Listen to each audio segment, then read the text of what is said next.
തദ്ദേശ സ്വയംഭരണ തെരഞ്ഞെടുപ്പ് നവംബർ ഡിസംബർ മാസങ്ങളിൽ നടക്കുമെന്ന് തെരഞ്ഞെടുപ്പ് കമ്മീഷണർ എ ഷാജഹാൻ. സംവരണ വാർഡ് നറുക്കെടുപ്പ് ഒക്ടോബർ 13 മുതൽ 21 വരെ.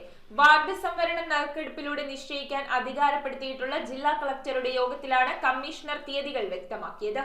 സംസ്ഥാനത്ത് തദ്ദേശ സ്വയംഭരണ തെരഞ്ഞെടുപ്പ് നവംബർ ഡിസംബർ മാസങ്ങളിൽ നടക്കുമെന്ന് തെരഞ്ഞെടുപ്പ് കമ്മീഷണർ എ ഷാജഹാൻ വ്യക്തമാക്കി. ഡിസംബർ 20 മുൻപ് പുതിയ ഭരണസമിതികൾ അധികാരമേറ്റെടുക്കണം. സംവരണ വാർഡുകൾ നിശ്ചയിക്കാനുള്ള നറുക്കെടുപ്പ് ഒക്ടോബർ 13 മുതൽ 21 വരെ നടക്കും. വാർഡ് വിഭജനം നടന്നതിനാൽ 5 വർഷം മുൻപുള്ളതിനേക്കാൾ 1712 വാർഡുകൾ ഇത്തവണ കൂടുതലാണ്. ത്രിതല പഞ്ചായത്തുകളുടെ വാർഡ് സംവരണം നറുക്കെടുപ്പിലൂടെ നിശ്ചയിക്കാൻ അധികാരം ഏർപ്പെടുത്തിയിട്ടുള്ള ജില്ലാ കളക്ടർമാരുടെ യോഗത്തിലാണ് കമ്മീഷണർ തീയതികൾ അറിയിച്ചത്. നറുക്കെടുപ്പിന് ശേഷം വിജ്ഞാപനമിറങ്ങും. News desk metro 7.